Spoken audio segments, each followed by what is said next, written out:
All right, Mike, go ahead and smile. All right, give me a good smile. I'm focusing up. All right, I don't like to show teeth, Chris. go ahead and, give me a good smile. Smile. Try one, look a little more serious. Okay, a good smile. Good, that's good. Okay, yeah. all right, is that better? Lean to the side a little bit. Like this? A lean to the side. That's good, yeah. Uh-huh. Lean on your arm a little bit. Does it matter? Which one? Casual. More casual. Okay. All right, Mike, that's good. All right, well, thanks for doing these new Dice Tower headshots. We've been needing these for a while, so... Yeah, well, thanks for signing the contract that says I have the rights to the pictures. What was that?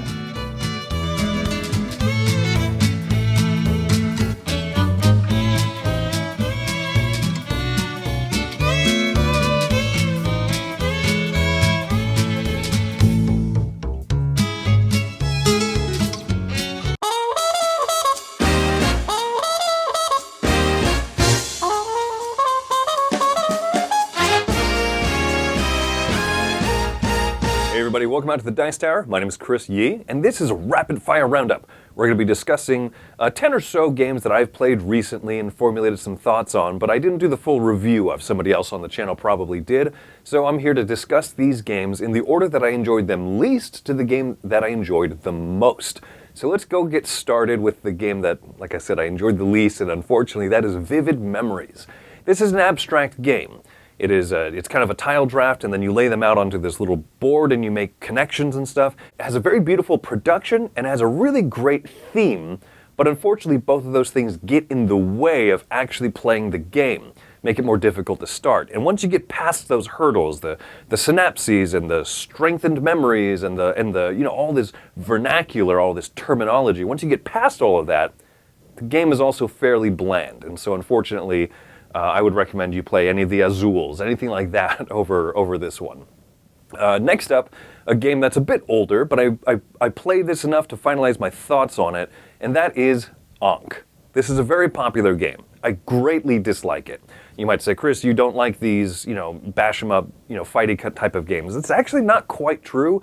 I am more of a Euro gamer, a dry, bland Euro gamer, as people might say. But you'll see in the upcoming Top 100, I do have several of these, dudes, troops on a maps, fighting kind of games. But this one is a miss for me, I think mostly because of the rock, paper, scissors style battle resolution. If I play, it's a rock, paper, scissors, but it's extended. Rock, paper, scissors, lizard, wizard, Spock, desert dweller, grassland giant, kind of card. Oh, if I play the grassland giant, then they're going to play this one that counteracts it because of their board state, but maybe they think I'm going to think that, so I'll play this other card instead, but if they can read that I'm going to do that, they'll play a different one. I found all of that so tedious, it slows the game down. I didn't really enjoy the way that the battles and everything went, and I thought it was too mathematical and abstract, as opposed to, yeah, let's go out there and fight, which is what I want to do if I'm going to play one of these types of games. Next up, the game that I really didn't care for is Streets. This is pretty, it's neat, but it's a very simple tile-laying game where you're laying out shops on a street, and eventually you'll play end pieces to end a street, and then you'll score everything on that street. It's really bland. I know that we didn't play, the game that I played of it we didn't use the extra modules and stuff, but there's a lot of upkeep when a street scores. There's a way that you have to move all these meeples and tokens and stuff off onto other places, and I just found that part to really slow the game down for such a light, simple game. That part, it basically made me never want to play it again, when there's such other great lightweight tile-laying games out there like Cacao. If you've never tried that one's a gem. I really do recommend it. Now this next game, I waver. Is it a game that I don't care for? Is it a game that I think is actually fairly good? It's right in between, and that game is Cape May. This is a medium weight Euro game that feels like a throwback to me to simpler times, where you play a card out and you move a certain number of spaces on this map, and then you can build buildings next to where you are. You build income buildings early, and then you build victory point buildings later. I like so much of that, and yet I feel like the game it's not as rewarding as I want it to be for the time investment. And also it has this event deck at the start of each round. You flip over a card. Oh, this sector of the board is on fire. It's more expensive to build those buildings. I was building there this turn, and the other people weren't. why is that event deck in there? I've come to find those things frustrate me more and more in games. And so this game has a lot of elements I like, and a lot of ones that I sit there and think, it's not great. There are some very clever things with that event deck where it might have a different effect depending on the season, whether you're in the first, second, third, fourth quarter of the game. And I like those innovations. That's why this is not a game I'm dunking on by any means. I think plenty of people might enjoy it, but it's missing a few elements of excitement for me. But now let's get into the good games. These are the games that I would happily play again, and the next one is Tenpenny Parks. This is also by Thunderworks Games, and this is an amusement park, a theme park building game, polyomino tiles that you lay out, and I think that this one is gorgeous. The Vincent Dutrait artwork is fantastic, though a little bit busy in terms of graphic design, being able to see when what this token does over here, what its income benefits and stuff are. That's it's a little bit of an issue. There's a round area in the middle where you put your workers out, and it has a pop-up tent so you can spin it and stuff, but then you can't see what's on the other side of it sometimes. It's not that big of a deal, but it's just odd choices. But I found this game fun. Building up a theme park, polyomino type stuff. I think this is a good one. I don't think it's my favorite theme park game nor polyomino game, but a solid one. If you're looking for something approachable that has this type of theme, this is not a bad one to go with. Next up, a very different game. This is a solo-only game called The Dark Knight Returns. Actually, it's right here. Batman, The Dark Knight Returns. Got it. This is a solo-only game where you are the Caped Crusader. You're playing through the graphic novel story arc of The Dark Knight. It's a solo-only game that feels like a cooperative game. Run around, bad stuff comes out, then you run around to take care of some stuff, bad stuff comes out, and then you meet an objective.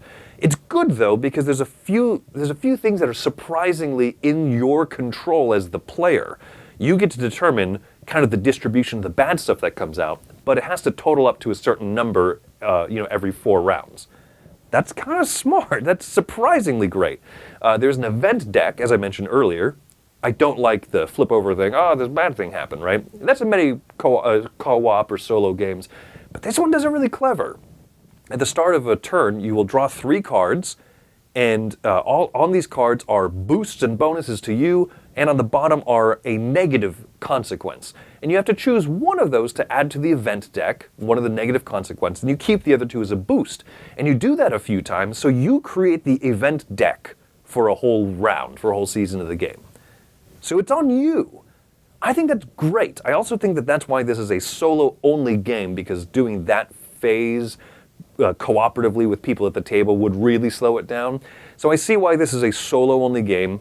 I had fun with it, and this is, like I said, I would like to play more individual scenarios. However, if you were making a solo-only game, from a production standpoint, don't make the board tall to the point where you have to reach across the table to grab the deck of cards or to grab whatever's on the top of it. Make it wide. This should not be that hard of a concept. I would rather be able to reach breadth-wise than depth-wise. I'm off my soapbox now. So anyway, that's The Dark Knight Returns. Quite enjoy Batman: The Dark Knight Returns. Quite enjoyed it. Next up is Namiji. Namiji is by Antoine Bauza. It has the same look as Tokaido. It basically, at the macro level, on the broad scope, is Tokaido.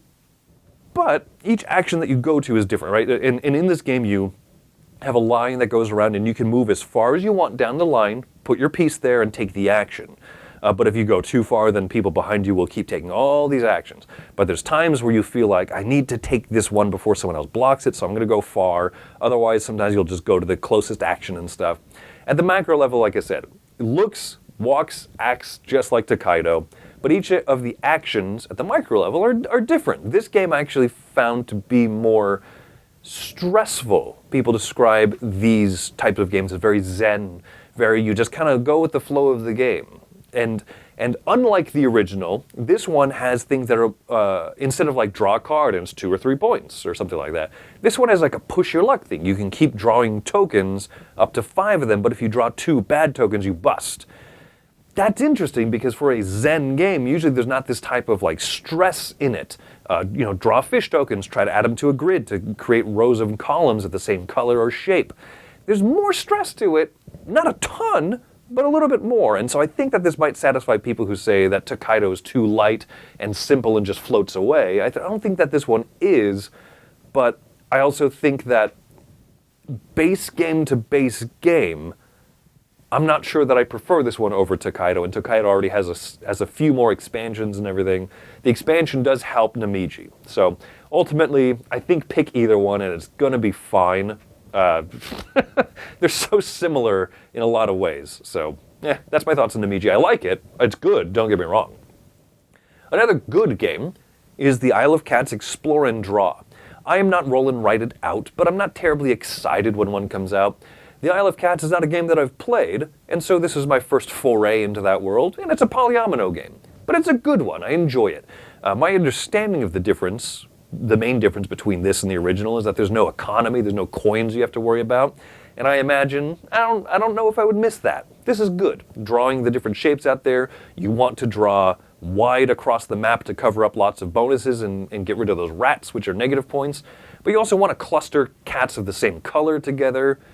Great, fantastic, I like that, and I like that over the course of the game you get different bonus abilities that you can apply to yourself only. Neat. This is a competent, great, and fun roll and write, so I'll keep it, I'll keep playing it. Next up, this is the last of the good games. Not quite great, but really good. Like I said, this is a game that I enjoyed almost the most here, and that is Voices in My Head. This is the new Cory Konieczka game from Unexpected Studios. Unexpected Studios did The Initiative. I found that one okay. This one I find a stronger game. It really leans into the unexpectedness that I was kind of hoping for from the studio, and so now I'm more interested in their future releases. Well, what is Voices in My Head? Well, you are playing as different parts of a person's conscience who committed a crime. Part of you some of you at the table want the person to get out free. Not be guilty. And the other people at the table say, no, we really should be guilty. And so you are doing this coin-pushing area control game for different functions of the brain by pushing discs out onto these little, clear mini tables. But it's also a bit of a social deduction game, because you want to figure out who else at the table is aligned towards your conscience. Oh, we want to be found guilty. Those people don't. I want to push their coins off, but keep on the other people who agree with what my objective is. So you're trying to figure that out. Very, very light social deduction. But it's a coin pusher and area control, and then you get benefits for controlling different functions of the brain. It's really weird, but it's also really good. And I think that people would enjoy this one if you want something that's a little bit quirkier and odd. So as a whole package, it works. Let's go now to the great games. These are games that I consider just fantastic, and the first of the two here is Longshot the Dice Game. Yes, it's another roll and write that's based on an older game, but this is, and one that I haven't played the original either. There's a theme here.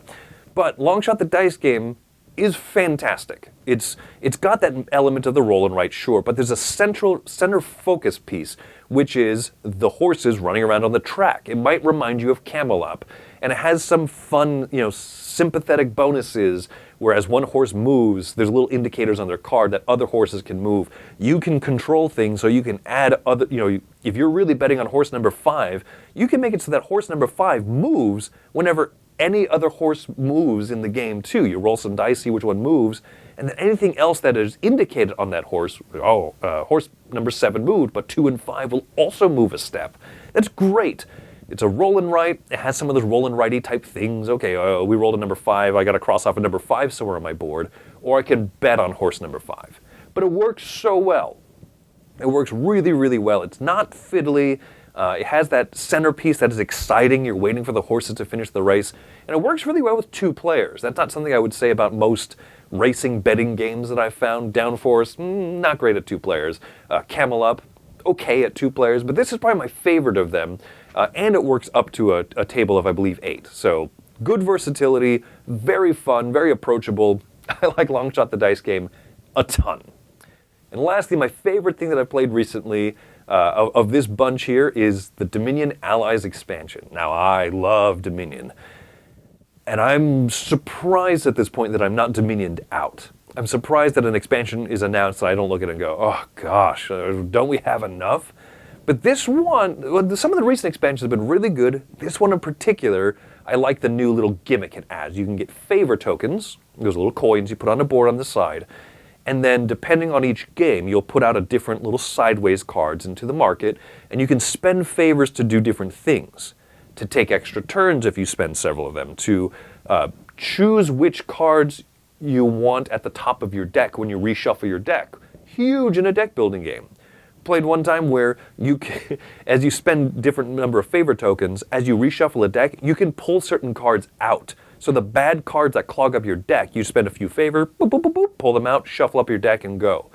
It's amazing that there is this much decision and design space still left to explore in Dominion. If you'd asked me 6 expansions ago, I would have said, maybe they did everything that there is to do. No, there's still more. I really recommend it if you like Dominion. This is a solid expansion. I think more of an expansion for experienced players. Not your first expansion, I don't think, but really rewarding and really good. So anyway, that's what I've been playing recently. That's what I've enjoyed the most. As I said, I order these from the games I enjoyed the least to the most. And you might disagree with me, and that's fine. I'm not wrong. You can just disagree with me. I'm okay with it. You might be burnt out of Dominion and love Ankh. Cool. Well, welcome, either way. So that's what I've been doing recently. My name is Chris Yee from the Dice Tower. I hope that you have yourselves a fantastic day.